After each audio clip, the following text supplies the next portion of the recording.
So politics has always been theater, probably, definitely electoral politics. So I guess I shouldn't get too mad at politicians for being actors, primarily. Orson Welles had this great quote about like getting mad at politicians for being actors is ridiculous. Like, what do you think they are? But I would say that since 2008 in the U.S. and I was living in Washington from like 2008 to 2011. In particular in the U.S., and then it's taken over other places. Justin Trudeau here in Canada is a perfect example of it. Politicians' actions and what they actually put forward in terms of ideas and policies, stuff like that, seem to have every day less and less, and now almost zero impact on their popularity. So it's like, that is not what we vote them in for. We vote them in to speak in a certain way, to take this certain kind of pictures, to lift up certain communities or put down other communities, and just in terms of their speech and their tweets and whatever. And I just it seems like it's symbol. It's all just symbolism, and it doesn't matter what they do. That's a real unfortunate trend. I think that whether it was Trump alone or Trump in combination with the coronavirus, I do think that we're going to start to see people, and we're seeing it, people asking more. Like you said, you used to be the weird political guy. Oh my God, here comes Jesse again, right? That's what I used to say. That's what I used to say about you behind your back. No, I think that here's what I think. This is my prediction. I do think that Joe Biden could be the most scrutinized president ever from every direction. That people are going to be looking to see what happens next.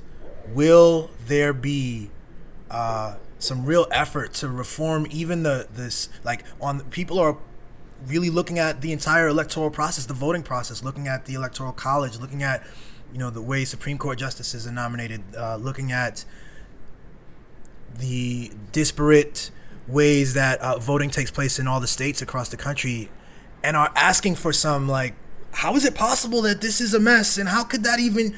People are, ready to ask these difficult questions, and I think we're going to see that. I said something similar, though, in 2008, and I was dead wrong.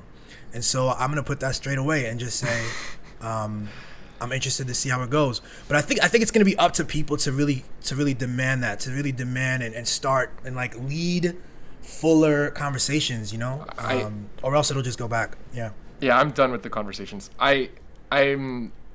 There's too much conversation. Like, okay, I'm having such a friggin' flashback to 2008 right now.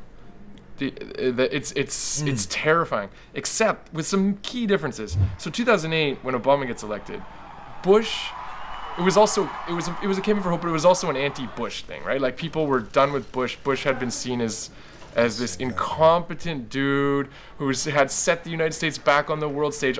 So many things that are said about Trump were said about Bush, except Bush had, like, illegally invaded a country and killed 500,000 of its people for oil, along with a whole bunch of Americans dying, or United Statesians, United States Americans dying in that event. He had done this warrantless wiretap stuff, and he had lied. There was just any number of things and reasons, and actually when Obama opened up with this whole thing about, okay, we're going to have a more democratic regime, we are going to open up a thing online, change.org. You go on to change.org and you vote for what you think you want my priorities to be in my first 100 days. And by far the winner... You remember that? I do remember that. And do you remember what was by far the winning thing that people wanted him to do in the first 100 days? Prosecute Bush and Cheney. That people wanted Bush and Cheney in front of the courts for the warrantless wiretapping, for the torture, for the war in Iraq, for all these things. And there was the other thing that was happening too. And Obama just said, my inclination is to move forward. And just sort of, I know we said that we do this whole democracy thing with change.org, whatever, but, I'm going to move forward. And then the other thing that was happening was the financial crisis was happening.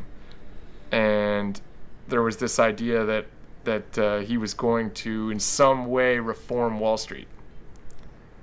And because Bush definitely wasn't going to do it. So Obama was getting voted in to do that. Nada. No way.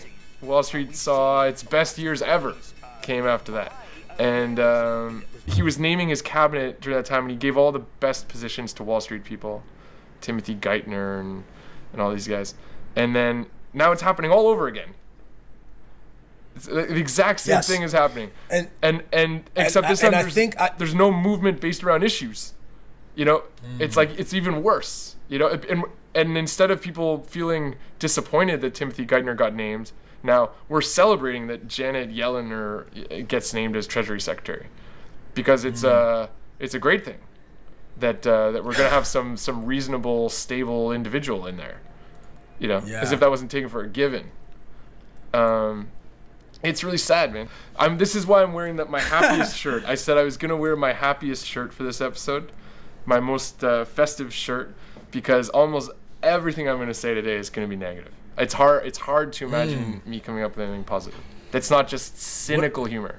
So this is why I think I said he would be not the most effective or the most like progressive, but the most scrutinized, the most watched. You don't believe that there's a serious kind of awakening, and I'm not talking about among the big D Democrat ranks. I think that people will be ready to rally behind the president and come up with a bunch of justifications. I think quietly, this Senate, the idea that the Democrats don't have the Senate is a big positive deal, that they have a wonderful way to not have to carry out a set of difficult agenda items. And it's like, what do you want me to do? The Senate, Yeah, because we're in agreement that most of the people who are in power right now in the Democratic Party don't want any kind of radical changes done to anything. No. Yes, of course not. Yeah, we're in agreement on that. Yes. So in that case, no, they don't. They like having the idea of not having control of the Senate is a great, true reason why they can't change anything. Exactly.